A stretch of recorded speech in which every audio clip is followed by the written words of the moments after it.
सुप्रभातम। आज हम लोग 8वीं कक्षा की पाठ्य पुस्तक के पाठ 5 के गद्यांश का हिंदी अनुवाद पढ़ेंगे। पंचमः पाठ कंटकें जोड़े कंटके नय विधि संधि। कंटकम कांटे से ही कांटे उत्पन्न होते हैं। यह कथा पंचतंत्र से लिया गया है। यह कथा पंचतंत्र की शैली में रचित है।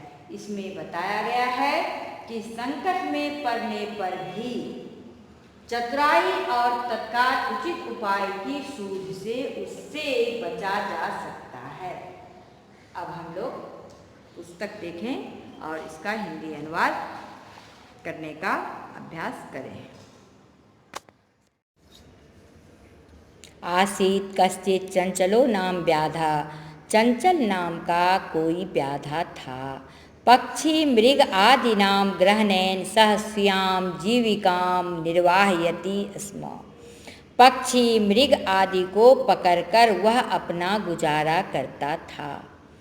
एकदा सह बने जालम विस्तरे गृहम आगतवान। एक बार वह वन में जाल फैलाकर घर आया।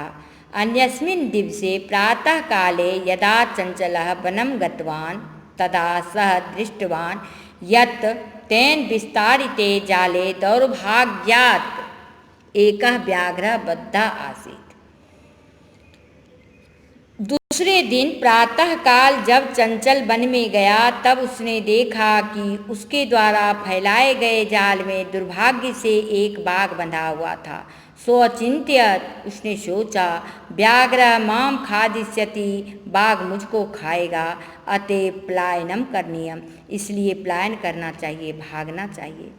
व्याघ्र न्यवेदयत, बाघ ने निवेदन किया, भो मानव कल्याणम भवतु ते, हे मानव तुम्हारा कल्याण हो। यदि त्वम मोचिष्यसि, यदि तुम मुझे मोचिष्यसि मुक्त करोगे, छुड़ाओगे, तर्हि अहम त्वाम न हनिष्यामि, तो मैं तुमको नहीं मारूंगा। तदा सह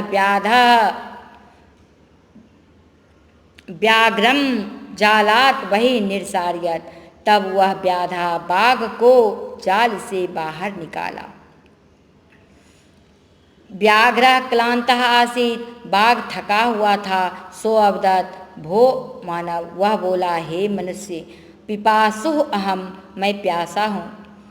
नद्याः जलम आनीय मम पिपासाम समय, नदी के जल को लाकर मेरी प्यास को शांत करो। व्याघ्र जलम पीत्वा पुनः व्याधम अवदत्, बाघ जल पीकर पुनः व्याधे से कहा, समय में पिपासा, मेरी प्यास शांत हो गई। सांप्रतम बुभुक्षितः अस्मि, अब मैं भूखा हूँ। इदानीम अहम त्वाम खादिष्यामि, अब मैं तुमको खाऊंगा। चंचलः उक्तवान, चंचल ने कहा, अहम त्वत्कृते धर्मम आचरितवान, मैंने तुम्हारे लिए धर्म का आचरण किया, मैंने तुम्हारे लिए धर्म कार्य किया। त्वया मिथ्या भनितम, तुमने झूठ कहा। त्वं माम खादितुम इच्छसि, तुम मुझको खाना चाहते हो। व्याघ्र अवदत्, बाघ बोला, अरे मूर्ख, क्षुधार्ताय किमपि अकार्यम न भवति, भूखे के लिए कुछ भी बुरा नहीं होता है। सर्वः स्वार्थम समीहते, सब स्वार्थ को चाहते हैं। चंचल नदी जलम अपृच्छत, चंचल ने नदी के जल से पूछा। नदी जलम अवदत्, नदी का जल बोला, एवमेव भवति, ऐसा ही होता है। जनाः मयि स्नानं कुर्वन्ति, लोग मुझ में स्नान करते हैं। वस्त्राणि प्रक्षाल्यन्ति, वस्त्र धोते हैं। तथा च मलमूत्रादिकं विसृज्य निवर्तन्ते, और मलमूत्र आदि छोड़कर चले जाते हैं। वस्तुतः सर्वः स्वार्थम समीहते, वास्तव में सभी स्वार्थ को चाहते हैं। इसके बाद के गद्यांश का हिंदी अनुवाद अगले वीडियो में बताया जाएगा। आप लोग इन गद्यांशों के हिंदी का अनुवाद करने का अभ्यास कीजिएगा। धन्यवाद।